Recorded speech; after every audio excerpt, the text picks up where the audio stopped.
¿Qué tal, amigos? Sed todos muy bienvenidos a Con Ánimo de Lucro este miércoles 11 de septiembre. Comenzamos hoy este espacio de información y análisis económico de confianza, un oasis para la economía entendida desde el lado correcto de la historia, desde el lado de la libertad, la prosperidad y el respeto a la búsqueda de la felicidad. No cambien de emisora, arrancamos. Con Ánimo de Lucro. La economía española va como un cohete. La economía española va como una moto. Keynes está más vivo que nunca. Con Luis Fernando Quintero. Bueno, y hoy tenemos que hablarles de toda una tomadura de pelo. Así es como podríamos resolver lo que sucedió ayer en el Consejo de Ministros, cuando el Gobierno presentaba el mismo, repito, el mismo plan o senda de estabilidad que presentó y fue rechazado hace aproximadamente un mes y medio. Es decir, el Gobierno ni siquiera se tomó la molestia de presentar algo ligeramente distinto con la intención de convencer, al menos en el plano formal, a algunos de los grupos que rechazó ese plan de estabilización o esa senda de estabilidad para poder aprobar finalmente los presupuestos del año que viene. ¿Qué es la senda de estabilidad? ¿Qué es el plan de estabilidad? ¿Qué es el techo de gasto? Para que ustedes nos entiendan, básicamente es un documento que se tiene que aprobar y que constituye los cimientos sobre los que se va a aprobar el plan de proyecto de presupuestos del año siguiente. Es decir, un gobierno no puede aprobar un proyecto de presupuestos si no tiene antes definidos las líneas básicas que va a seguir para el próximo año, es decir, los objetivos de déficit, los objetivos de gasto, los objetivos de deuda, en cuánto va a aumentar la recaudación o no lo va a hacer, para poder en ese marco encajar unos presupuestos generales del Estado. Unos presupuestos generales del Estado, para aquellos que nos están escuchando y no lo sepan, son quizá la ley más importante de cada uno de los años, de cada una de las legislaturas, de cada uno de los presidentes del gobierno. ¿Por qué? Porque todos los proyectos que tienen que salir adelante, los proyectos, por ejemplo, en materia de defensa, en materia de infraestructuras, en materia de educación, en materia de sanidad, que tienen que ver con la implementación de plantillas, con los gastos derivados de las modificaciones legislativas, etcétera, etcétera, etcétera, son proyectos que necesitan su propia partida presupuestaria año a año. Y sin esa partida presupuestaria, generalmente diseñada para varios años, si no tienes el aumento que está en el diseño para el año siguiente, no vas a poder desarrollar ese proyecto tal y como estaba planteado. Y esto es un problema que genera sobre todo una realidad muy incómoda para este gobierno, y es que genera una sensación de parálisis que no es una sensación sino una realidad, y es un gobierno que no puede avanzar en su agenda legislativa y no lo puede hacer porque no va a contar con los recursos suficientes. Simplemente se puede limitar a prorrogar los presupuestos del año anterior. Esto para, bueno, pues una casa liberal como es la nuestra, como es el Radio, tiene muchas partes positivas, y es que esas elevaciones en los techos de gasto que los gobiernos del señor Sánchez siempre ha querido aprobar, es decir, gastar todavía más de lo que ya gastaba, siendo uno de los gobiernos más expansivos en gasto que se recuerdan en nuestra historia, tiene su parte positiva, y es que no va a poder gastarse ese dinero de más. Bueno, esto de no va a poder gastarse ese dinero de más lo decimos desde el punto de vista formal, porque el gobierno de Sánchez siempre encuentra el modo de incrementar ese techo de gasto, aunque sea de manera con algún subterfugio y utilizando de una manera absolutamente extensiva eso del decretazo, eso de saltarse al Congreso para aprobar su propia agenda legislativa. Una agenda legislativa que, si me permiten el paréntesis, no es tal. La agenda legislativa del gobierno no deja de ser la fórmula que está encontrando el Ejecutivo del señor Sánchez para pagar los favores parlamentarios que tiene que pagar por su investidura o por la investidura del señor Illa. Y aquí viene otro de los grandes problemas que figura en esa senda de estabilidad que se aprobó ayer, en esa gran mentira, en esa gran pantomima, en esa gran tomadura de pelo que nos montó el Ejecutivo en el día de ayer, porque precisamente ni siquiera recoge esa senda de estabilidad el pacto que han alcanzado con los socialistas, con los de Esquerra en Cataluña. Un pacto que hurta de las arcas comunes el dinero que vaya a recaudar Cataluña y que va a obligar a un ajuste calculado entre el 5 y el 17% en el gasto. Un ajuste que van a terminar haciendo las comunidades autónomas.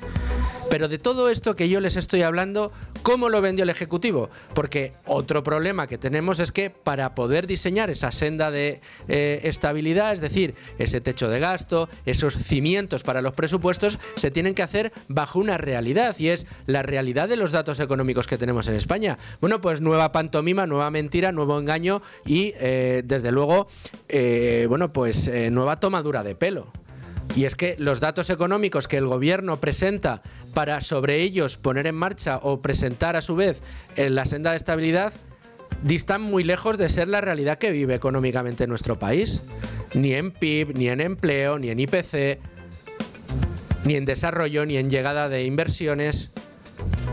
Eso sí, en cobro de impuestos sí, ahí van servidos. Ahí sigue incrementando la recaudación y lo hacen merced a que la inflación hace que puedan recaudar cada vez más, es decir, mientras somos cada vez más pobres, el gobierno aprovecha para meternos más la mano en el bolsillo y a su vez han incrementado el número de impuestos de una manera extraordinaria y siguen incrementándolo. Y si no siguen incrementándolo, fíjense no en María Jesús Montero, sino fíjense en su compañera de gobierno, en Yolanda Díaz, que ya ayer nos dio pistas de por dónde va la creatividad impositiva de este Ejecutivo.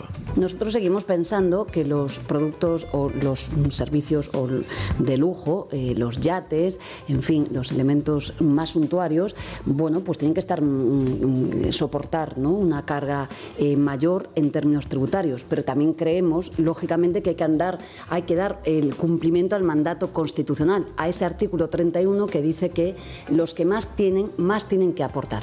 Tenemos aquí como ciertas discrepancias sobre cuáles deben de ser. No va, siempre lo digo, este debate no va de subir o bajar impuestos, va de quién paga impuestos y de quién no paga impuestos en nuestro país. Este debate va de por qué la sanidad privada en España tributa al 0 en el IVA. ¿Por qué la educación privada en España tributa al 0 en el IVA? Este debate va de servicios públicos, va de elementos muy importantes y, por tanto, vamos a hacer una propuesta que conocerán ustedes y que vamos a negociar y que estoy segura vamos a encontrar un acuerdo en este caso. Bueno, pues ahí tenían a Yolanda Díaz. Ya ven, ¿no? Primero nos toman el pelo con esa senda de estabilidad y luego nos dicen que van a seguir subiéndonos los impuestos. Primero a los ricos, a los súper ricos, a los de los yates, que ya veremos, ya han podido ustedes leer en Libertad Digital, en Libre Mercado, sobradas análisis en los que se dice que cada vez son menos en España los que tienen dinero como para tener un yate. Son tan pocos que forman parte de un error estadístico, podríamos decir ya. Pero no solo eso, es que la señora Yolanda Díaz nos dice que hay que gravar a aquellos que utilizan la sanidad privada y a aquellos que utilizan la educación privada, cuando lo que tendría que hacer el Ejecutivo es bonificarlos fiscalmente porque están descargando de carga, valga la redundancia, a la sanidad pública y a la educación pública. Es decir, aquellos que pueden llevar a sus hijos a colegios privados o pueden utilizar la sanidad privada o prefieren utilizar la sanidad privada en lugar de la pública, lo que están haciendo es pagando por un lado la pública y pagando además la privada. Con lo cual, ya que pagan la pública y no la utilizan, deberían tener algún tipo de bonificación. No, señor. La señora Yolanda Díaz lo que dice es que hay que pagar más, hay que extraer más rentas, hay que volver más pobre a los pobres, hay que tratar de hacer que todos aquellos que están haciendo ese esfuerzo de pagar por dos veces, pagar la pública y la privada, hay que gravarles todavía más, hay que castigarles fiscalmente. Bueno, este es el gobierno y este es el panorama. Pero si les parece, nos vamos ya a ver la plancha del día, que hay mucha.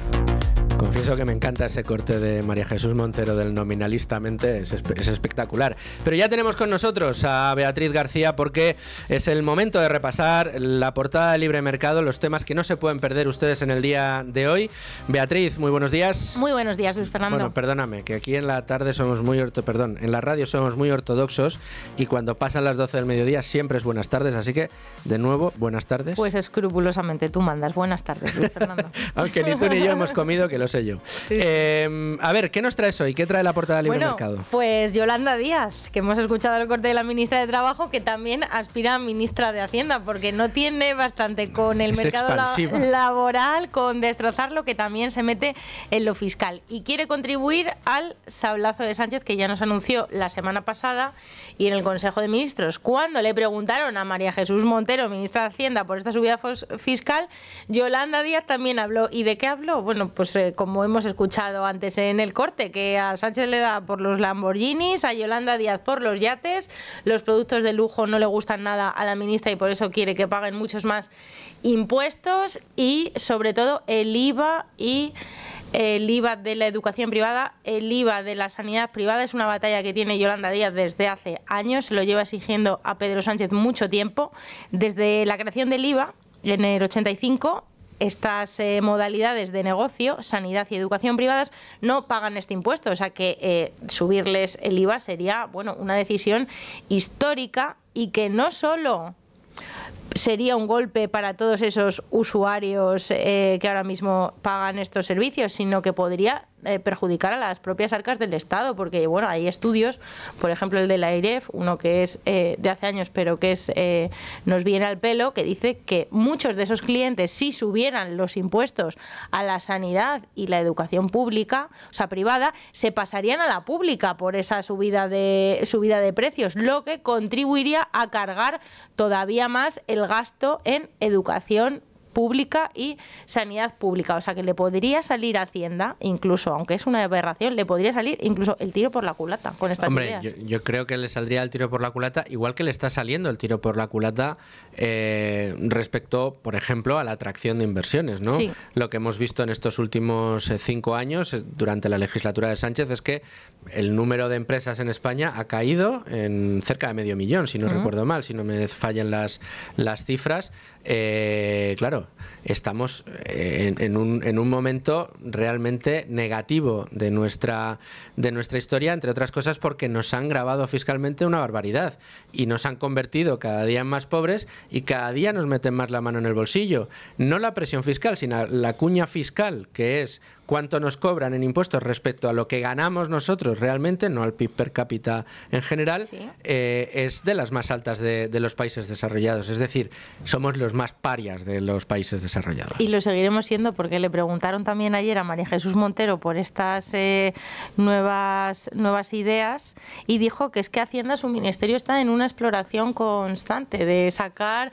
el dinero del contribuyente, ya sea particulares o empresas. O sea, no se esconde en absoluto. O sea que ya sabemos lo que nos viene será tremendo. Creatividad fiscal, miedo me da, agárrense la mano en el bolsillo, porque van a estar dispuestos a saquearnos todavía más. Pero estoy seguro que tienes más asuntos de interés en la portada. Por supuesto, tenemos una noticia que nos cuenta Carlos Cuesta, el segundo robo pactado entre Sánchez y Esquerra, del que nadie habla, la inversión en Cataluña quitará recursos al resto. Tenemos ya el cupo que no conocemos, tenemos la cuota de solidaridad que tampoco conocemos, que promete que pagará Cataluña, pero hay una segunda partida, y esta es la más desconocida, que pues se va a suponer otro golpe al presupuesto público, que es la parte de las inversiones a Cataluña, que consiste en cambiar votos por dinero. Solo Cataluña disfrutará de ese mecanismo y será a espaldas del Parlamento Nacional. Entonces, pues el gobierno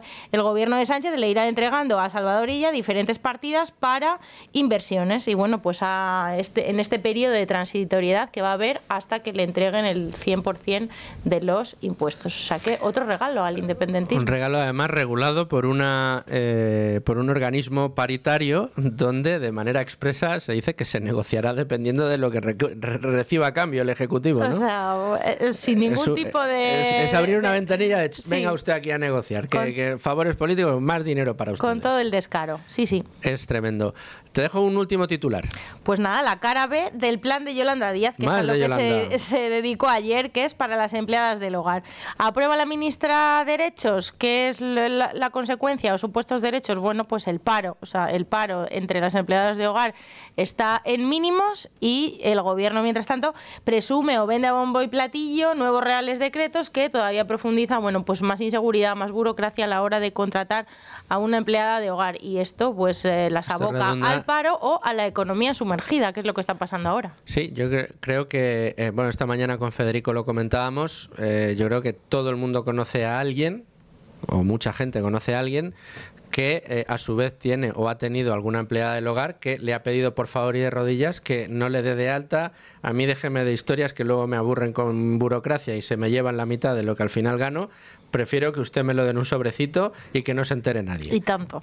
Al final no la contratan, claro. Entonces estas son las cosas que pasan, ¿no? Sí. Ay, la burocracia, la burocracia. Menos mal que está Libre Mercado para contárnoslo. Muchas gracias, Beatriz. A vosotros. Mañana te escucho de nuevo. Muy bien. Bueno, y sin más dilación nos vamos a meter ya de lleno, nos hemos remangado y nos vamos a meter de lleno en el tema del día, en esa senda de estabilidad que se aprobó ayer por parte del Ejecutivo y que ya le hemos contado que fue toda una pantomima, pero muy pendiente de todo estuvo desde los servicios informativos de Radio nuestra compañera Leticia Vaquero. ¿Qué tal, Leticia? Buenas tardes. Buenas tardes. Ayer el Consejo de Ministros presentó su senda de estabilidad con los objetivos de déficit y de deuda para poder presentar después su proyecto de presupuestos generales del Estado para 2025. Tienen 3 meses para diseñarlos, pero lo primero que hay que hacer es votar la senda de estabilidad y el techo de gasto, que en julio, recordemos, decayó con los votos en contra de PP y Junts. Por eso la ministra de Hacienda, sin cambiar ni una coma de su proyecto fracasado, metió presión a los populares diciendo que les conviene a sus autonomías y ayuntamientos porque les va a dar más margen de gasto, 2 décimas concretamente. Montero, en rueda de prensa, tras el Consejo de Ministros, lo tradujo en 3.000 millones de euros más que podrían gastar. Pero si votan en contra... Las comunidades autónomas contarían y los ayuntamientos para el año 25 con 4.850 millones de euros menos que no tendrían. Y quiero recordarles que en la reunión que mantuvo Feijóo con las comunidades autónomas gobernadas por el Partido Popular, que celebraron el pasado viernes, justamente reclamaron más recursos y también defendieron la multilateralidad.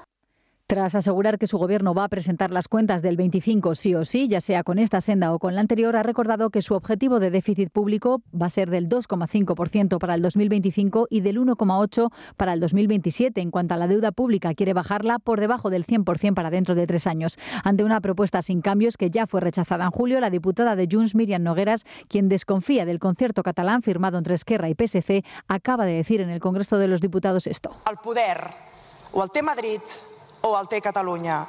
Dice que el poder o lo tiene Madrid o lo tiene Cataluña, y recaptar y enviar dinero de los catalanes a la causa española ni es concierto, ni es poder, ni tener la llave de la caja.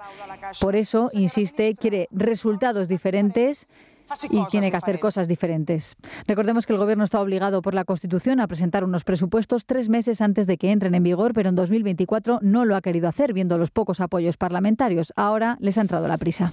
Muchas gracias, Leticia. Bueno, pues como vemos eso, lo que estábamos contando, que es un plan que se presenta sin modificar y además sabiendo que no va a tener los apoyos parlamentarios necesarios. Y para hacer el triple mortal con tirabuzón va el Gobierno y acusa de ser el culpable de todos los males al señor Feijóo, como si tuviera él algo que ver en la elaboración de un plan en el que destroza el techo de gasto y en no tener los apoyos parlamentarios necesarios. Déjenme darles un dato. En 6 años, el Ejecutivo del señor Sánchez ha tenido que prorrogar los presupuestos en 4 ocasiones. Busquen ustedes, por favor, presidentes o gobiernos de países desarrollados, de países de la OCDE o de países de nuestro entorno, que hayan tenido que prorrogar presupuestos, que no hayan podido aprobar la ley más importante de cada uno de los años, al menos 2 veces seguidas. Van a encontrar muy pocos. En la historia de nuestra democracia se han hecho en 9 ocasiones. 4 de ellas, repito, en la historia de la democracia española se han prorrogado presupuestos en 9 ocasiones. 4 de ellas bajo el mandato del señor Sánchez. Si eso no es parálisis institucional, que venga Dios y lo vea. Pero si les parece, les propongo que vayamos y bajemos a la letra pequeña. Les decía yo, esto que se aprobó ayer en el Congreso es una nueva tomadura de pelo de este Gobierno. Pero vamos a ir a los datos con la ayuda de nuestro compañero Rubén Folguera para analizar hasta qué punto es una tomadura de pelo. Vamos con los datos. Rubén, ¿cuál es la letra pequeña? Bueno, primero de nada hay que comentar que esta propuesta del Gobierno tiene tiene pinta de ser nada más que propaganda o una pantomima. Principalmente porque parece estar hecha para no aprobarse. Básicamente, ¿por qué? Pues porque no cuenta a priori con los apoyos necesarios para que salga adelante. Y luego, por otra parte, hay que comentar también que aquello de lo que tanto presume el gobierno, pues digamos, hay que analizarlo pormenorizadamente. ¿Por qué? Porque, bueno, 3 puntos principales. Ayer María Jesús Montero presumió, por ejemplo, de la evolución del déficit, del mercado laboral, de cómo se ha reducido el empleo. Según ella, se ha creado... El desempleo. Ella presumirá de que se ha reducido el desempleo. Claro, de cómo se ha creado, supuestamente, empleo récord, y luego también de la evolución del IPC. Sin embargo, si nos vamos, como digo, a la letra pequeña, tenemos, por un lado, que España se encuentra, según datos de Eurostat, entre los países con mayor déficit de lo que es la Unión Europea. ¿Por qué? Porque en su declaración, María Jesús Montero literalmente presumió de estar el déficit o la deuda pública sobre el PIB por debajo, por ejemplo, de los datos de Francia o de Italia. Sin embargo, hay que preguntarse por qué no cita a otros países como Estonia o Luxemburgo, cuyo déficit deuda pública, se encuentra por pues alrededor del 20%, por encima del 20% en el caso de Luxemburgo, en concreto 25,7%, mientras que el de España pues se sitúa en el 107,7%. Además, el dato de la deuda, Rubén, tú lo sabes muy bien, es un dato muy tramposo, porque como se calcula sobre el PIB, y el PIB, dependiendo de cómo lo calcules, gracias a la inflación, ha crecido mucho, claro, en los últimos años, no significa que hayamos pasado de una deuda del 120% del PIB a una deuda del 107% del PIB, que hayamos reducido la deuda, porque la deuda, en realidad, en términos nominales, ha crecido y lo ha hecho de una manera espectacular, ¿no? Efectivamente. Nominalmente, si no me equivoco, la deuda pública española ronda en torno a los 2 billones de euros. Está ya cerca. Cerca de los 2 billones. Y claro, lógicamente, como la deuda pública sobre el PIB se calcula mediante una división, si el PIB crece, la ratio se reduce. Luego también hay que analizar por qué crece el PIB. Como bien decías, por un lado está la inflación y luego por otro también hay que estudiar si no tiene algo que ver en ese aumento del PIB la labor que hace el gobierno, el sector público, con el gasto. Claro, que ha disparado el gasto entre el incremento de la inflación y el gasto público desaforado de este Ejecutivo. Claro. Han conseguido que el PIB se engorde de una manera artificial, porque es un PIB que crece, pero que no se traduce finalmente en una riqueza mayor para todos los ciudadanos. O sea, el déficit, la deuda pública nos quieren tomar el pelo. Con el empleo, ¿qué es lo que sucede? Con el empleo, pues bueno, María Jesús Montero, del mismo modo, presumía de una creación récord de empleo, pero no cuenta la cara B. Y es que España tiene la tasa de desempleo más alta de la Unión Europea, de los países desarrollados, y por poner datos, los comentamos ayer también, el paro total en el segundo trimestre de este año, 2024, se ha situado por encima del 11% y en el caso del paro juvenil, por encima del 26%. O sea, que somos campeones de paro, pero sin embargo la señora Montero lo que nos vende es que somos líderes en la creación de empleo. Efectivamente, eso es.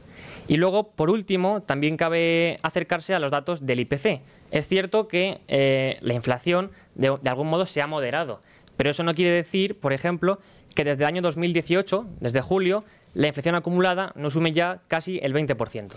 Bueno, tremendo. Y si nos vamos además a la inflación que tiene que ver con los alimentos, estaríamos más cerca del 40%, claro, que de ese 20%.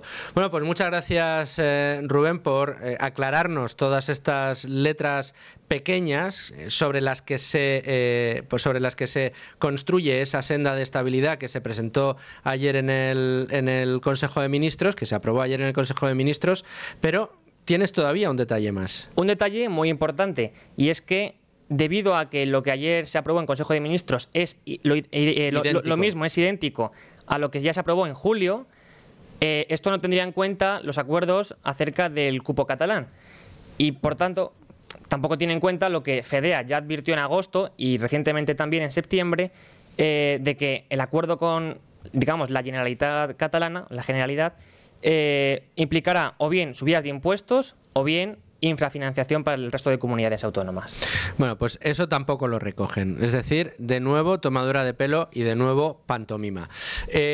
Vamos a tratar de analizar un poco más en profundidad, si cabe todavía, esta propuesta de senda de estabilidad y los anuncios de más subidas de impuestos que nos hicieron ayer en el Consejo de Ministros con uno de los analistas de cabecera de esta casa, con uno de los destacados miembros de la parrilla de programación de esta casa, con un exitazo que tiene los fines de semana en la trinchera de Llamas, con mi amigo, mi compañero Manuel Llamas. ¿Cómo estás?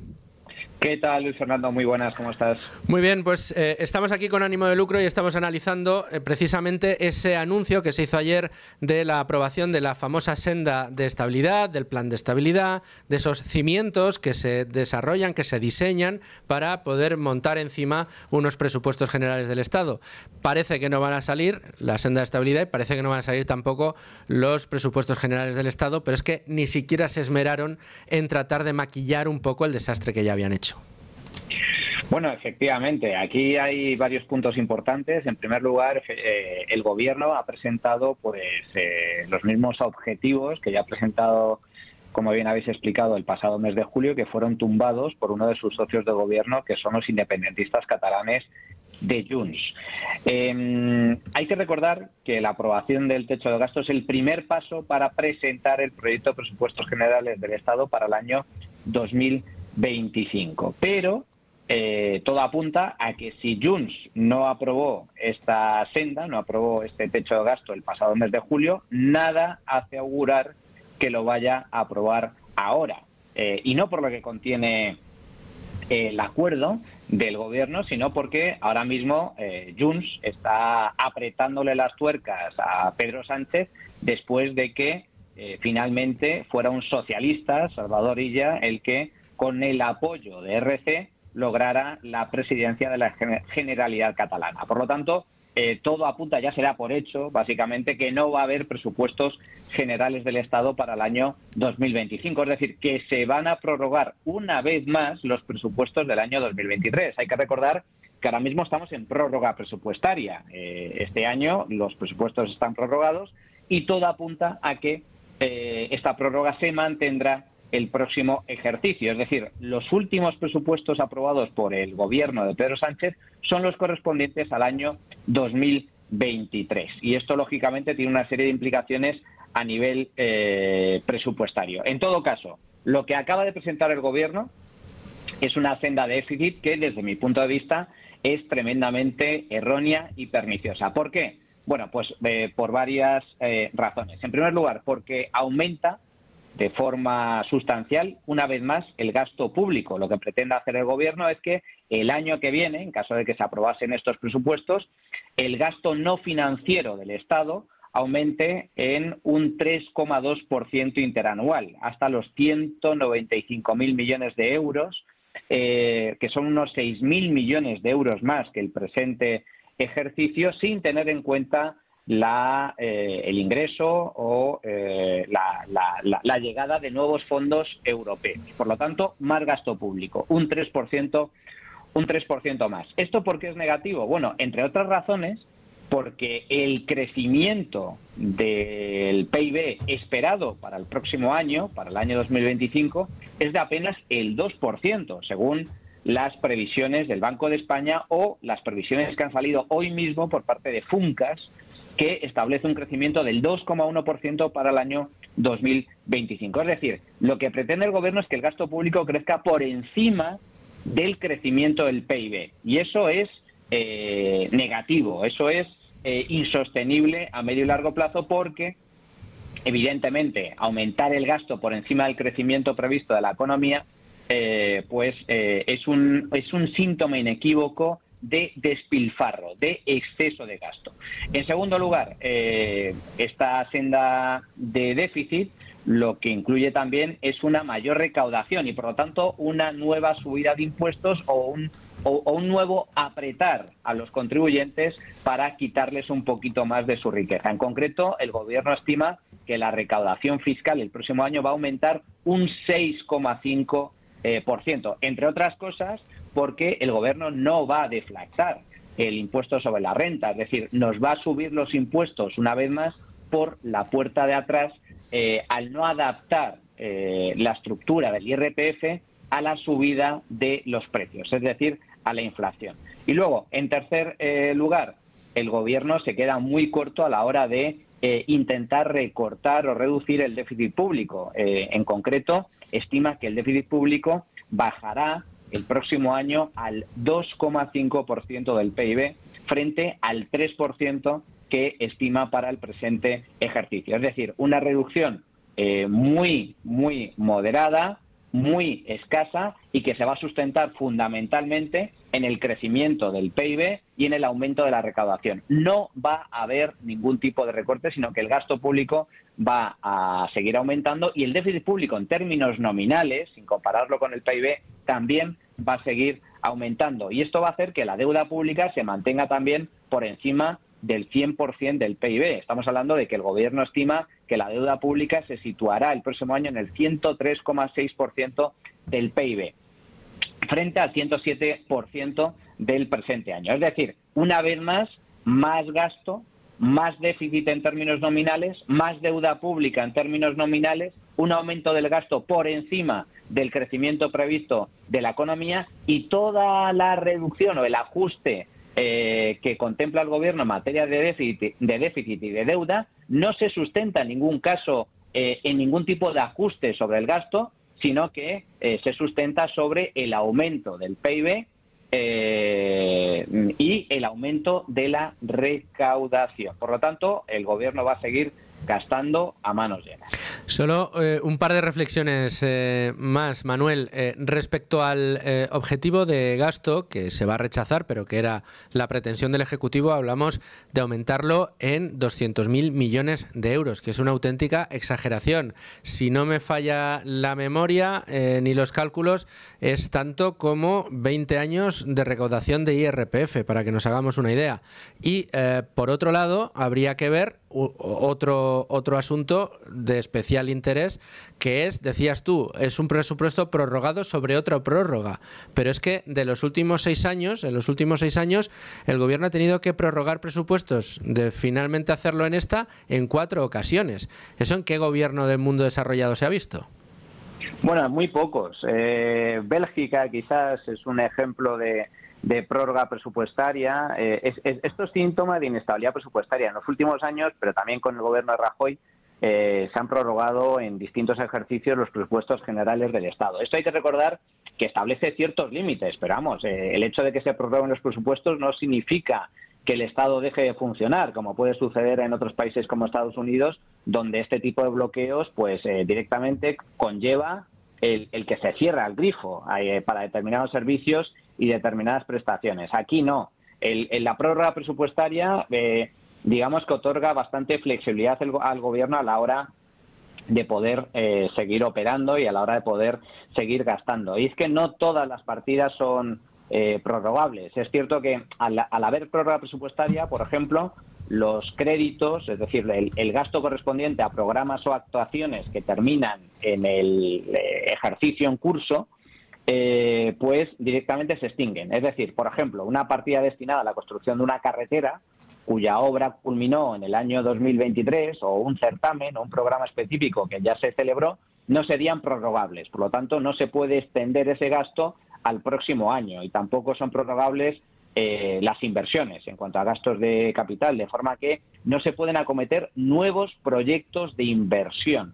Esa es, por así decir, la principal limitación que establece una prórroga presupuestaria. Pero la clave es que, aunque el Estado, salvo situación de emergencia, no puede aprobar nuevos proyectos que supongan un incremento directo del gasto inicialmente previsto, lo cierto es que este tipo de situación, la prórroga, otorga cierta continuidad al gasto corriente ya comprometido. Es decir, estamos hablando de que los funcionarios, por ejemplo, van a seguir viendo incrementado su sueldo en función del IPC. Las pensiones también van a aumentar con respecto al presente año en función del IPC. Las partidas destinadas al desempleo, exactamente igual. Medidas extraordinarias anticrisis que ya han sido aprobadas, también se pueden mantener en el tiempo. El Gobierno, además, puede modificar e incluso ampliar partidas ya existentes en el presupuesto del año 2023, que es el que se prorroga, e incluso acomodar ciertas medidas de ingreso y gasto ya anunciadas o previstas mediante la aprobación de decretos ley, que en última instancia es cierto que tienen que ser avaladas por el Congreso, pero que puede aprobar el Gobierno inicialmente. Lo único que incluso puede modificar los impuestos vigentes por decreto ley.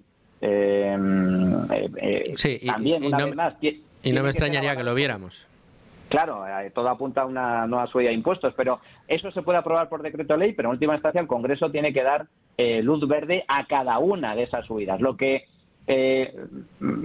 tendría que hacer el Gobierno para aprobar nuevos impuestos, eso sí requeriría una ley específica. Si son impuestos nuevos, pero impuestos que ya están vigentes, se pueden modificar vía decreto ley, pero en última instancia requerirá la aprobación del Congreso. Digamos que dificulta, la no existencia de presupuestos dificulta la creatividad impositiva, pero no la modificación de los ya existentes. Exacto, limita hasta cierto punto, porque el Gobierno va a tener que aprobar decreto ley a decreto ley en el Gobierno, y los presupuestos, pues una vez que se aprueban, ahí puedes introducir todo tipo de modificaciones fiscales.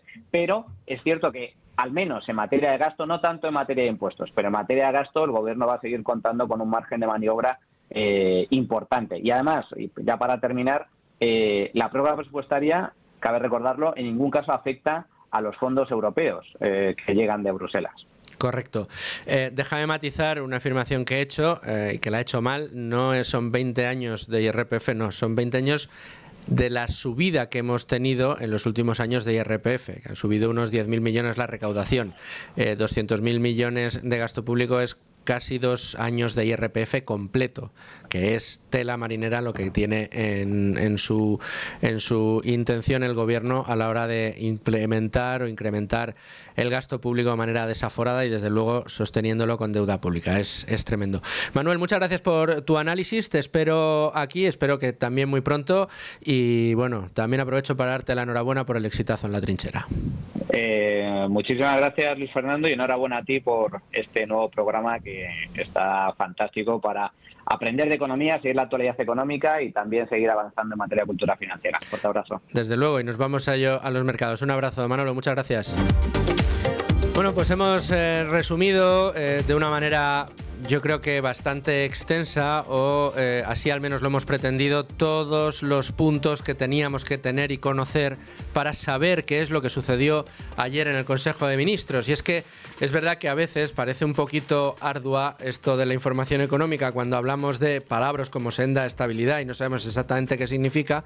Bueno, significa algo tan importante como hasta dónde de profundo va a meter el Gobierno su mano en nuestro bolsillo, hasta dónde va a gastarse nuestro dinero sin permiso, y hasta dónde, bueno, con permiso, y hasta dónde bueno, pues nos están tratando de engañar con según qué cifras económicas de las que da el Ejecutivo. Por eso era importante analizarlo en el día de hoy con el reposo suficiente de un día de diferencia, y por eso era importante contar con Manuel Llamas para que nos lo explicara. Pero hemos entrado de lleno en el momento de los mercados, en el momento de la información financiera y de empresas, y tenemos, bueno, pues asuntos importantes que contarles, entre otros que es un buen día para el IBEX 35. En este momento está rozando los 11.300 puntos con un avance del 0,8% según nos vemos en la información en directo de la bolsa, con un valor que destaca sobre otros y que crece con muchísima fuerza, dos en concreto. Uno, Inditex, que ha presentado resultados. Creo que Rubén Folgueras, nos puedes decir cuál ha sido el resultado que ha tenido Inditex en el día de hoy, gran protagonista de la jornada de hoy. El beneficio neto ha sido de 2.768 millones en el primer trimestre fiscal de este año, lo cual implica un aumento de más del 10%, perdón.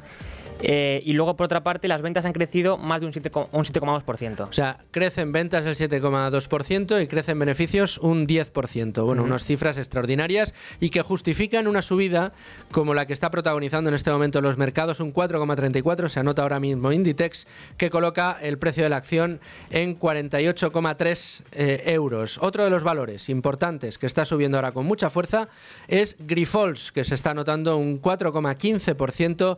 Grifols, una de los valores más polémicos en los últimos años, merced a ese informe de Gotham City en el que decía que el precio de su acción debería tender a cero. En este momento cotiza a 9,61 €. Según digo, nos muestran la información en directo de la bolsa. Otro valor que sube ahora mismo también con fuerza, un 2,6% arriba, es AENA hasta los 187 €, o compañías como, repasamos, subiendo en este momento también tenemos con fuerza Solaria, un 2,55% hasta los 11,6 €. Pero tenemos que repasar qué informaciones, qué noticias tenemos ahora mismo moviendo el mercado. Mucha atención a lo que está sucediendo con el petróleo.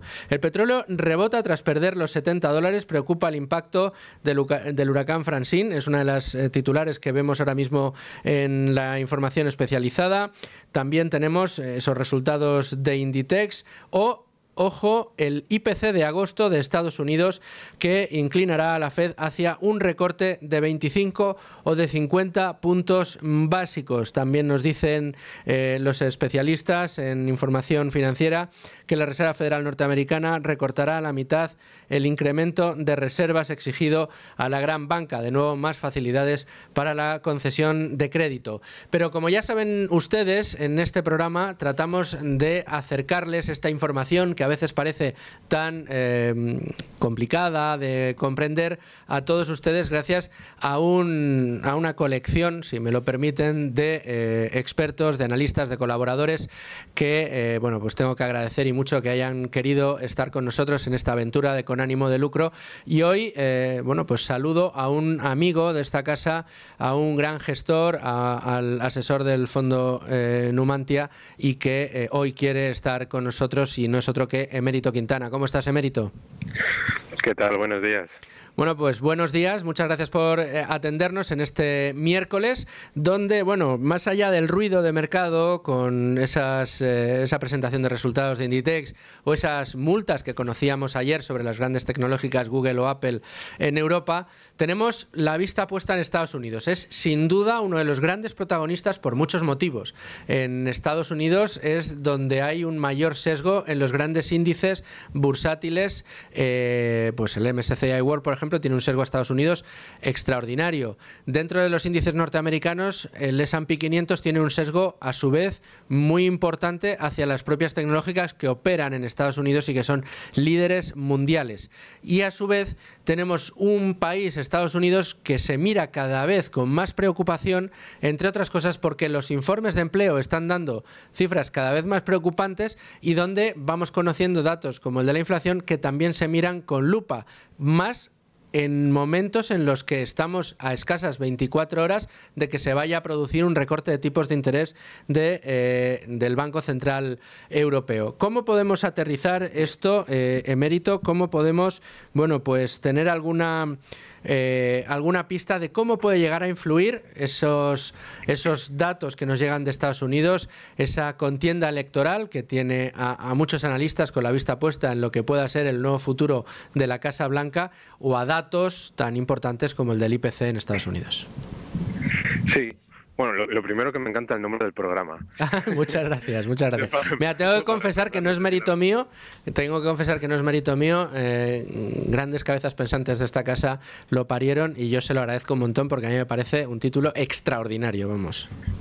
Me encanta, no sé si lo habéis explicado, la importancia que tiene, pero me encanta. Todos los días decimos que el sacrosanto beneficio y la búsqueda del mismo es lo que mueve al mundo y permite el avance de la humanidad.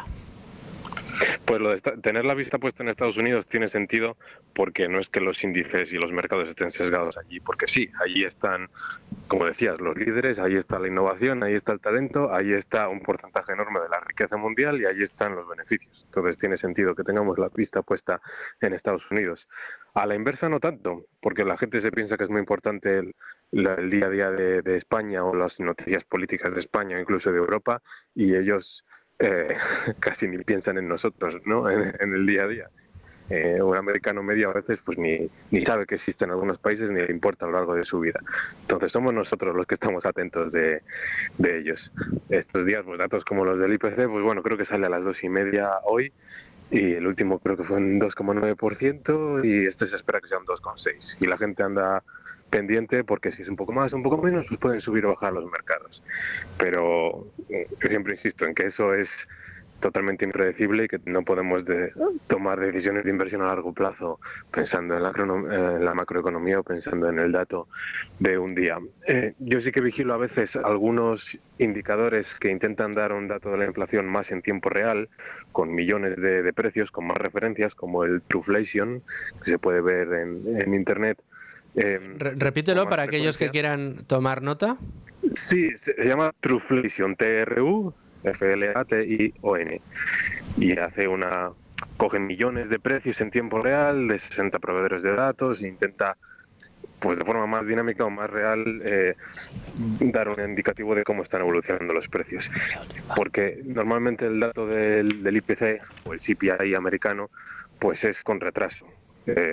La política monetaria norteamericana, pues casi que por mandato está obligada a estar siempre mirando por el retrovisor en vez de al futuro. Y hay algunos datos que ya están de por sí retrasados, como los alquileres, ¿no?, que siempre tienen un retraso. Entonces la política de la Reserva Federal suele reaccionar tarde, para bien y para mal, para subir y para bajar, por esos datos retrasados. Pero este indicador, el Truflation, ¿no?, pues ahora está indicando un mínimo histórico del 1,15% de inflación anual, creo que vi ayer, que es menos que el 2,6 o el 2,9 oficial. Que se espera para hoy. Entonces, eso es. Entonces, pero normalmente, con un cierto retraso, los datos oficiales se van acercando a estos valores más reales, más dinámicos. Y así ha sido en el último año, en los últimos 2 años, que este indicador siempre iba adelantado a los datos oficiales. Entonces es probable que en los próximos meses pues los datos oficiales tiendan a bajar hacia el 2 o incluso menos, que es un poco el objetivo a largo plazo, y que eso pues soporte la política de bajada de tipos de interés. Una política de bajada de tipos de interés emérito que va a tener, o que ya está teniendo, porque ya está en parte descontada, una reacción evidente en los principales activos que se negocian en los mercados, tanto en la renta fija como en la renta variable. La renta fija, en tanto en cuanto, sobre todo los productos más a corto plazo, pues verán reducido de una manera importante su rentabilidad.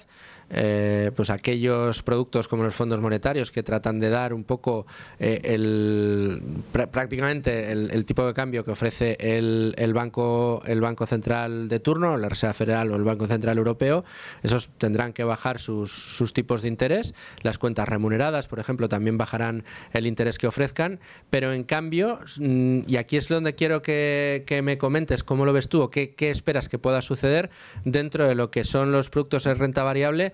Ya he visto yo a más de un gestor y a más de un analista frotándose las manos. Ya. A ver, es importante para la gente por lo que dices, porque afecta a las cuentas remuneradas, a lo que nos paga el banco por los depósitos. En Europa más indirectamente, pero nos afecta a las hipotecas y afecta obviamente al precio de los activos y a lo que hacen los mercados. Pero hay 2 tentaciones peligrosas aquí. Una es creer saber cuál es el tipo de interés correcto, decir que la Fed se ha pasado o que tiene los tipos demasiado altos o demasiado bajos. Eso implica que tú sabes cuál sería el correcto en un mercado libre no intervenido y no sabemos cuál sería, si sería mucho más alto o mucho más bajo. Y la segunda tentación es intentar ser más macroeconomista que empresario cuando se invierte. Al final tú, cuanto más te parezcas a un empresario en una empresa no cotizada, mejor inversor vas a ser. También cuanto mejor inversor seas, mejor empresario vas a ser, si es que lo eres. Pero ese enfoque patrimonial a largo plazo importa muchísimo más que los tipos de interés, que la inflación o que el ciclo económico. De hecho, lo que deberías intentar buscar son empresas que, más allá de un ciclo económico, creen valor. Porque si no, andas más especulando a 2 o 3 años vista siempre de dónde va a estar el ciclo, dónde los demás van a creer que está. Entonces no hay que perder de vista siempre el enfoque patrimonial, ¿no?, empresarial, invertimos en empresas reales, las acciones son pedazos de empresas, y no perdernos en el bosque de los datos macroeconómicos. Bueno, de los datos macroeconómicos y de los ruidos de mercado, que hay muchos, porque hablando precisamente pues de esto de la rebajada de tipos de interés, claro, hay otro problema añadido que yo me atrevería a plantearte, que es el de esos inversores que, bueno, pues en su día hicieron los deberes, están bien diversificados, tienen un planteamiento muy a largo plazo, pero tienen productos tanto de renta fija como de renta variable, y en momentos como los actuales, donde digamos las normas o las reglas del juego habituales pues parece que van a cambiar y que se van a producir movimientos en ese tipo de activos, tengan la tentación de pues sentir que es el momento de cambiar, ¿no? Ahí, a un inversor que tenga su dinero bien diversificado y bien puesto a largo plazo, ¿qué consejo tendríamos que darle? ¿Qué tendría que mirar o qué tendría que dejar de mirar inmediatamente? Bueno, lo que debería esperar, si en los próximos años vas a ser un comprador neto de acciones y vas a ahorrar y vas a invertir en los próximos años, ¿qué querrías? Que bajen los precios, ¿no? Asignar todo ese dinero al mínimo precio posible en empresas infravaloradas, y que con los años pues todo se revalorice y vayas consiguiendo esa rentabilidad. Pero lo que querrías es que bajen los precios, que haya un miedo y que eso te permita invertir barato. Ya sabemos que los pánicos y los miedos son muy intensos, pero no duran para siempre, ¿no? Que tienen paciencia. De hecho, suelen durar poco históricamente, ¿no? Sí, son intensos, pero duran poco, ¿no? El mercado no puede estar en pánico constantemente. Entonces, ahí siempre es bueno aprovecharlo. Siempre hay 1 o 2 momentos en el año en el que los noticiarios se abren con las bolsas se derrumban. Pues esos suelen ser buenos momentos para invertir a largo plazo, si se ha hecho los deberes antes, como tú decías. Bueno, pues estaremos muy pendientes y seguiremos analizando los datos de mercado y sobre todo su impacto en aquellas personas que se están acercando al mundo de la inversión, para quienes muy especialmente hemos diseñado esta parte del programa y hemos seleccionado a los colaboradores entre los que te encuentras, y es algo que yo te agradezco muy especialmente. También que nos hayas piropeado el nombre del programa. Os agradezco a vosotros. Sí, el nombre del programa me encantó cuando me lo dijeron, y bueno, si puedo aportaros alguna opinión, pues yo encantado. También me he acordado de una empresa que estoy vigilando. A ver, esto es interesante. Hay una empresa que estoy vigilando que ahora mismo solo es una carcasa, es una empresa que simplemente tiene efectivo. Pues dinos el nombre ya, porque nos tenemos que ir al boleto. Se llama QXO, y lo que van a hacer en los próximos años es comprar empresas de materiales de construcción. Entonces, esa empresa, ¿qué quieres ahora que pase si quieres que compren, que hagan adquisiciones baratas? Que la economía vaya mal y que las compren ahora mucho más baratas y que hagan adquisiciones buenas. Pues esta nos la explicas en la próxima ocasión que te tengamos aquí Con Ánimo de Lucro. Muchas gracias, Emérito. Muy bien. Muchas gracias, Emérito. Y nosotros nos vamos al boleto informativo, volvemos enseguida. Bueno, con Luis Fernando Quintero, y en el día de hoy con alguien que yo tenía muchas ganas de tener en el programa, de compartir micro, que no es otra que mi compañera Nuria Richard. ¿Cómo estás? ¿Qué tal, Luis Fer? Muchas gracias por invitarme a tu gran programa. Gracias. Gran estreno. Bueno, grande el vuestro. Y larga vida. El nuestro es, bueno, pues una novedad. Estamos empezando, pero eso sí, lo estamos haciendo con muchísimas ganas y agradeciendo mucho la confianza que ya nos va demostrando la audiencia, así que se lo agradecemos mucho. Pero siendo Radio Libre Mercado y un programa como este, Con Ánimo de Lucro, no podía faltar ese espacio tan exitoso, tengo que decir, y os tengo que dar la enhorabuena, que tenéis Domingo Soriano y tú en Economía para quedarte sin amigos, un podcast imprescindible para todo aquel que quiera saber algo de economía y además saberlo de esa manera de colmillo retorcido, pero al mismo tiempo muy sensato, que le dais a cada uno de los temas, ¿no? Entonces, yo tengo que decir que muy amablemente tanto Domingo como Nuria me dijeron que sí, que además sin pensárselo 2 veces, cuando les dije, oye, ¿por qué no venís todas las semanas a Con Ánimo de Lucro y me contáis, me avanzáis un poco cuáles son los contenidos que vamos a tener en el próximo episodio? Así que, bueno, dime con qué nos vais a sorprender. Pues mira, el titular del próximo episodio, 196, estamos a un paso episodio de los... 196, estamos a un paso de los 200. Mía. Oye, pues haremos algo especial, ¿no? Sí, eso estamos pensando. Venga. A ver si nos das también alguna idea, Luis Fer. Hombre, yo lo que queráis, yo ideas tengo muchas. Pues el titular de este capítulo es España tiene muy pocos ricos. ¿Estarás de acuerdo? Es cierto. Queremos más ricos. Es cierto. De hecho, es curioso porque aquí se da un dato habitualmente. El gobierno le gusta además cacarear lo que dice que cada vez hay gente con más dinero, gente de clase alta. La gente de clase alta está subiendo mucho en España y es todo lo contrario. Lo que estamos viendo es que los súper ricos, es decir, la gente que de verdad se puede llamar rica, porque que quieran decir que somos ricos o que son ricos aquellos que ganan más de 60.000 euros, pues mal vamos. Ahora, gente rica de verdad, con más de 30 millones de euros, tenemos un 11% menos en el último año. Pues mira, hablando del rey de Roma, escucha a nuestro presidente. Más autobuses públicos y por tanto más transporte público y menos Lamborghinis. Ay, el señor Sánchez, el señor Sánchez. Pues eso, ¿tú estás de acuerdo? Porque, bueno, en el podcast, para empezar, vamos a decir quién va a pagar ese transporte público. Porque claro, de los ricos se pide que paguen más impuestos. Pero si no hay ricos, ¿quién va a pagar tanto transporte público? Y la sanidad y la educación. Pues los que lo usan, lo tienen muy claro. Los que lo usan al final, que es a quien se exprime, a esa clase media de la que tanto presume el gobierno. A mí me parece impresionante, yo sé que lo habéis comentado alguna vez en Economía para quedarte sin amigos, que desde el gobierno se lance la idea de que el que cobra el salario mínimo interprofesional en España forma parte de la clase media. O sea, ¿qué clase de realidad nos están queriendo imponer? Y además resulta que lo dicen para que el que cobra el salario mínimo se sienta un afortunado de vivir en un país desarrollado en el que además forma parte de una clase media sin saber o intuyendo, pero no queriendo asumir que en realidad no forman parte de la clase media. El problema real es que la estructura de capital que se está formando en España de la clase productiva hace que efectivamente el salario más habitual en España se acerque mucho más al del salario mínimo interprofesional que al salario medio.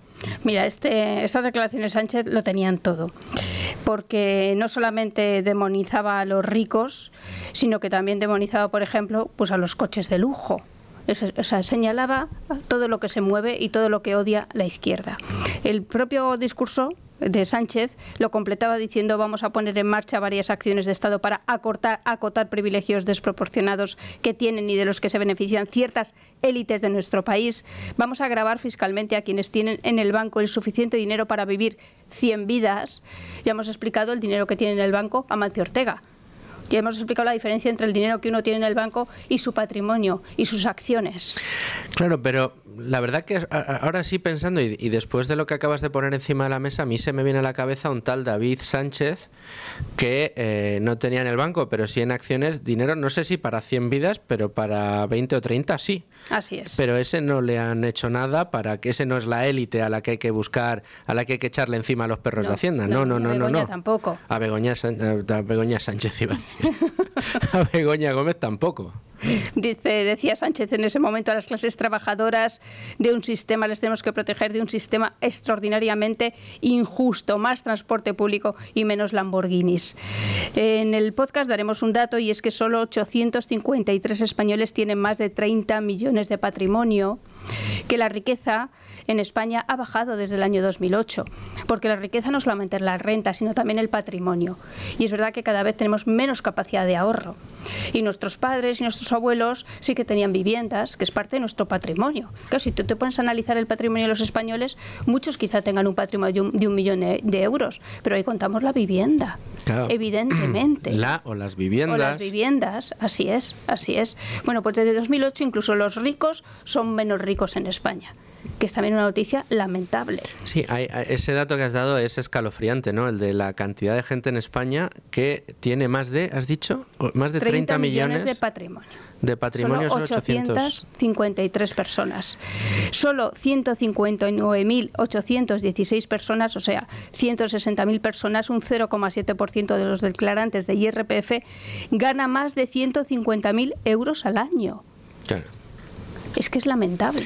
Es lamentable, es terrible. Y si subes esa cifra, la que estaba buscando, porque te la voy a decir de memoria, ahora la voy a comprobar, otra de las cifras que es escalofriante es que la gente que es capaz de ganar más de 600.000 euros al año en España, que ya es una buena renta, son solo 11.000 y pico personas en España, 11.500 personas o algo así eran en España, ahora te busco el dato concreto, pero de nuevo habla del que somos muy pocos en España, o son muy pocos, mejor dicho, yo desde luego no me acerco, ojalá estuviéramos ahí, pero hay muy poquita gente en España que tenga esos salarios, que tenga esas rentas, que tenga esos niveles de patrimonio, y eso, lejos de ser algo de lo que debemos presumir, es algo de lo que nos debemos lamentar. Desde luego. Y por ejemplo, en los países nórdicos, pues claro, hay muchos ricos, pero no demonizan a los ricos. Claro, también hay impuestos muy altos, por supuesto. También hay servicios públicos y ayudas sociales, porque claro, alguien tiene que pagarlos.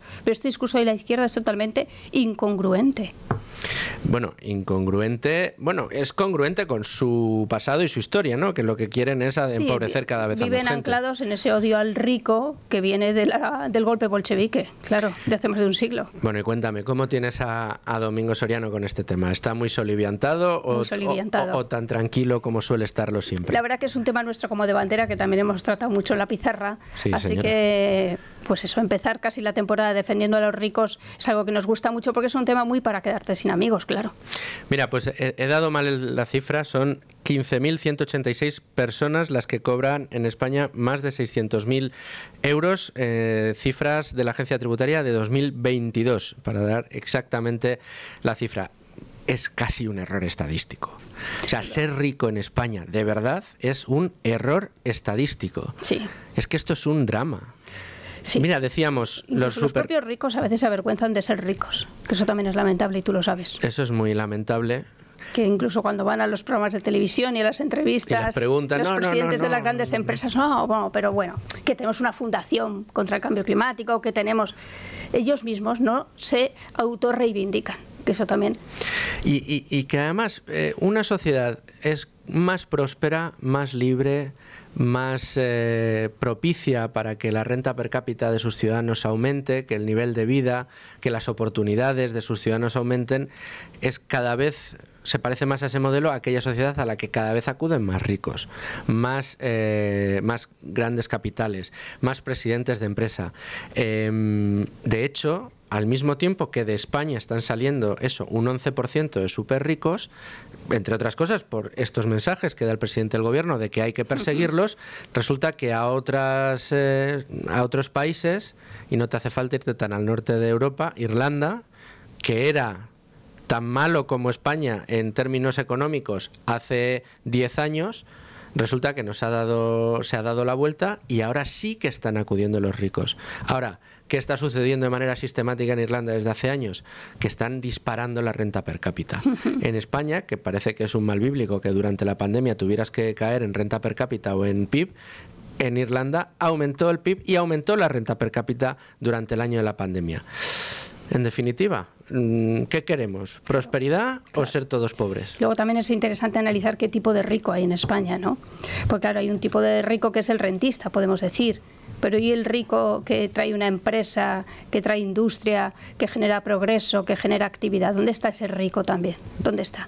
Bueno, pues me imagino que estará y que lo encontraremos en economía. Busca del rico. En economía para quedarte sin amigos. ¿Cómo habéis llamado a este capítulo? Lo hemos llamado España tiene muy pocos ricos. Bueno, ¿y se va a emitir? En plataformas se cuelga los sábados. O sea que este sábado ya lo podemos disfrutar. Eso es, y luego en directo, en la radio, en el radio, los domingos a las 12 de la noche.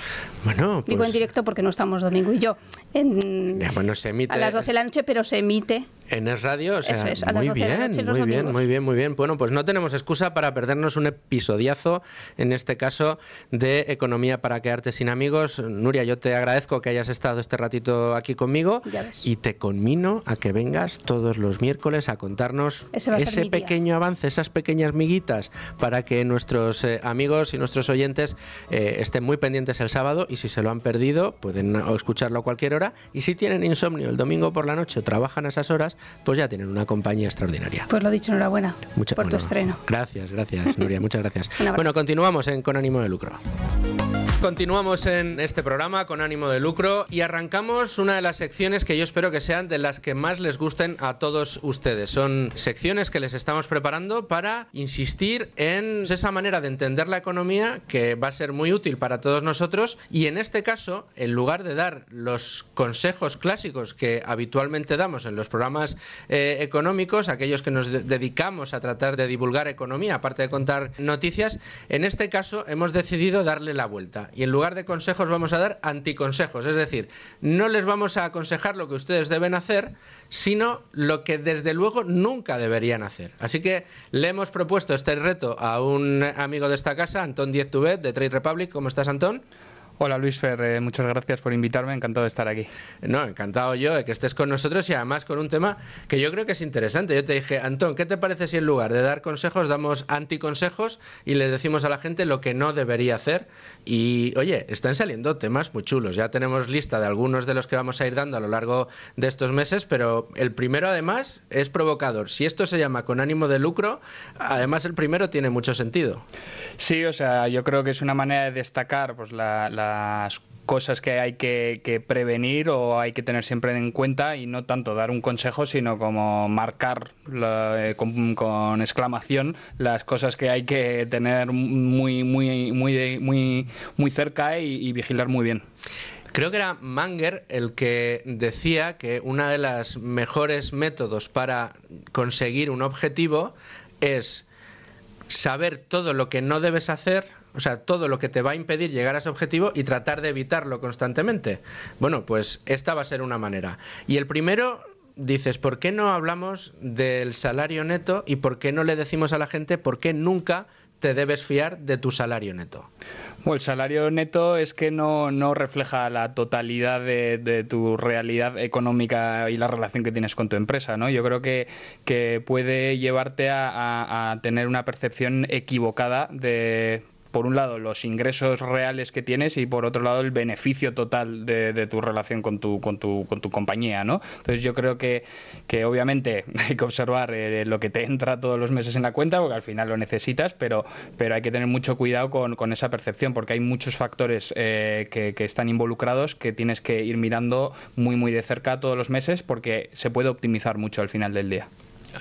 Quiero que me profundicen en esto de cómo se puede optimizar, pero quizá alguno de los que nos está oyendo no está entendiendo lo que decimos. Mira, el otro día yo le pregunté a un compañero en la redacción, de oye, ¿tú cuánto estás ganando ahora? Porque me estaba hablando de que si alguna colaboración iba a hacer, no me acuerdo. Digo, bueno, ¿cuál es tu salario anual? Y entonces dijo, bueno, pues si a mí me entran en el banco tantos euros todos los meses y cobro 2 extraordinarias, por tanto por 14, pues mi sueldo es este. El bruto. Claro. Digo, no señor, ese no es tu sueldo bruto. Señores, lo que ustedes ven en la cuenta, si trabajan por cuenta ajena, cuando ven la nómina ingresada en su cuenta corriente, ese no es su salario real. Eso no es lo que ustedes ganan. Eso es lo que ustedes ganan menos todo lo que le quitan. Y esa es la parte que no se ve, y esa es la parte en la que parecen todo el mundo empeñado en que sigamos sin ver. Efectivamente, o sea, al final tenemos que observar el dinero que ha entrado en nuestra cuenta, pero todo lo que le han retenido pues al trabajador previamente, ¿no? Y también hay que tener en cuenta que la empresa en muchos casos hace las contribuciones sociales, que es un dinero que pagan por ti en realidad, pues oye, pues por si pierdes tu trabajo, para el día que te jubiles, etcétera. Pero bueno, que es pero forma parte de lo que tú ganas también. Claro, lo puedes ver como algo que tú ganas también, porque al final es lo que la empresa paga porque tú vayas a trabajar todos los días con ellos, ¿no? Dicho de otra manera, la empresa no tendría que pagar su parte, se supone, de cotizaciones sociales si no te contrata, con lo cual forma parte del coste salarial que tú le haces a la empresa, que tú le cuestas a la empresa, y en definitiva que si no tuviera que ir a cubrir esas cosas, sería para ti.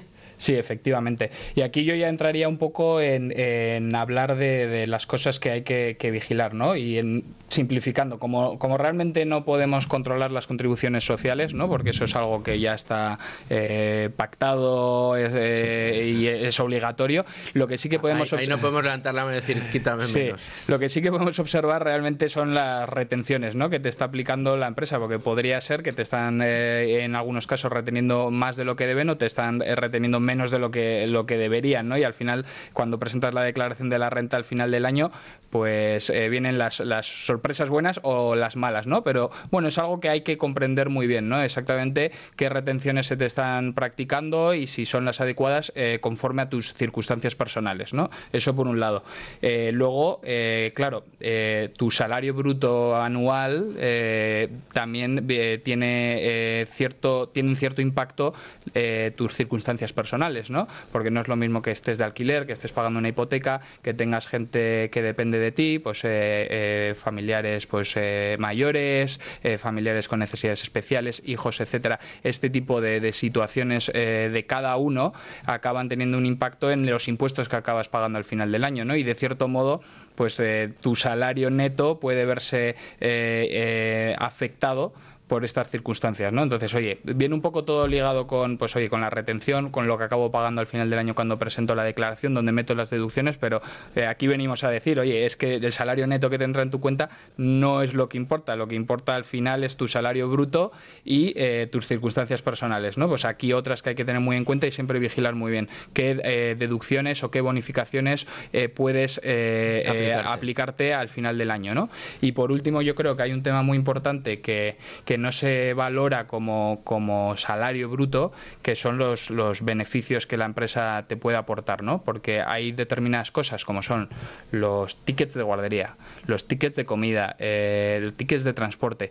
Todo eso tiene ciertas ventajas fiscales, ¿no? Entonces, tú puedes estar percibiendo parte de tu salario neto que luego destinas a comer durante tu horario laboral y realmente igual te podría interesar más decirle a tu empresa, oye, no, a mí dame los tickets de comida porque me permiten pagar con mi sueldo bruto parte de la comida que yo consumo durante el trabajo, ¿no? Entonces, hay pequeñas maneras de optimizar que son muy interesantes. Por eso no hay que fijarse tanto otra vez en lo que entra en tu cuenta, sino, oye, ¿cuál es tu sueldo bruto? ¿Tengo beneficios asociados a mi sueldo bruto o no? Y si no los tienes, oye, igual es una conversación que podrías tener con tu empleador, ¿no? Decirle, oye, es que a mí me interesa que me des los tickets de guardería y me interesa que me des los tickets de comida porque con eso puedo pagar mi sueldo, con mi sueldo bruto puedo pagar cosas que de otro modo si tú no me lo haces lo tengo que pagar con mi sueldo neto. Y con el sueldo neto evidentemente te traes el poder adquisitivo. En definitiva, una buena manera de optimizar. Y luego sí que quería volver cuando has dicho la parte de hacer la declaración de la renta, porque claro, no es lo mismo en el momento en que haces la declaración de la renta, no es lo mismo que te hayan retenido correctamente a que te hayan retenido incorrectamente en tu empresa. Si te han retenido de más cuando haces la declaración de la renta, Hacienda te devuelve dinero, y cuando te han retenido de menos, cuando haces la declaración de la renta, te toca pagar. En definitiva, cuando parece que nos alegramos mucho porque de repente haces la declaración de la renta y hay gente a la que le sale a devolver 2.000 euros. ¡Ostras, qué bien! Mira, me va a devolver Hacienda 2.000 euros. Claro, la parte que no ves, porque te fijas en el salario neto y no en el salario bruto, es que a ti lo que ha hecho Hacienda ha sido quitarte el dinero de antemano y te ha hurtado la posibilidad de utilizarlo durante un año entero. Entonces, un dinero que durante un año entero te podría haber estado rentando, por ejemplo, en la cuenta corriente de Trade Republic te hubiera estado ofreciendo, ¿cuánto es ahora? Pues el 3,75 TIN, o sea, la tasa de interés nominal, y que es un 3,82 TAE. Pues fíjate, un año entero de un 3,82 TAE lo hubieras podido sacar a esos 2.000 euros de más que te ha cogido el Estado y que te los devuelve cuando haces la declaración. Sin intereses. Sin intereses, por supuesto. El Estado, lo de los intereses, es cuando te lo coge con 2 años, prácticamente, sí. podríamos decir. Pero es importante conocerlo precisamente porque al final lo que tenemos que interiorizar es que es nuestro dinero, tanto el que nos llega a la cuenta como el que al final va a las arcas del Estado. Y ese dinero, bueno, pues cuanto más tiempo esté en nuestras manos y menos en el de Hacienda, mejor debería ser, ¿no? Sí, ese es el anticonsejo más importante, ¿no? O sea, alegrarse de que te sale a devolver la declaración de la renta es erróneo. O sea, tendría que salirnos vas a pagar lo máximo posible, porque eso quiere decir que de tu salario bruto has obtenido lo máximo que has sido capaz de obtener y has podido invertirlo o tenerlo en una cuenta que te ha generado más rendimientos que de otro modo no te los ha generado a ti, se los ha generado a la agencia tributaria, que te ha retenido de más todo ese dinero y luego simplemente te lo ha devuelto un año después. Claro, que tú igualmente se lo vas a tener que pagar a Hacienda cuando toque hacer la declaración, pero si mientras lo has tenido tú en tus manos hasta que te toca darlo a Hacienda le has podido sacar un rendimiento, pues si te lo quitan desde un primer momento, ese rendimiento no se lo puedes sacar. Claro. Esto es importante entenderlo. Pues aquí, si de repente no hacen retenciones, yo creo que nadie pagaría Hacienda cuando le toca. Eso sería un drama. Pero bueno, para eso están programas como Con Ánimo de Lucro y secciones como esta con Antón Díez Tubet, para enseñaros estas cosas y estos anticonsejos que esperemos, bueno, pues que aprovechemos todos y con los que vayamos aprendiendo poco a poco. Me parece que va a ser una temporada muy apasionante contigo, Antón, con estos anticonsejos. Y bueno, ¿qué te parece si la semana que viene vamos con alguno, pero que tenga que ver ya directamente con eso, con la inversión? Me parece perfecto. Pues hasta la semana que viene. Hasta la próxima. Bueno, y a todos ustedes, señores oyentes, muchas gracias por acompañarnos un día más en Con Ánimo de Lucro. Hasta aquí llegamos en el día de hoy. Mañana les espero con mucho más. Hasta entonces.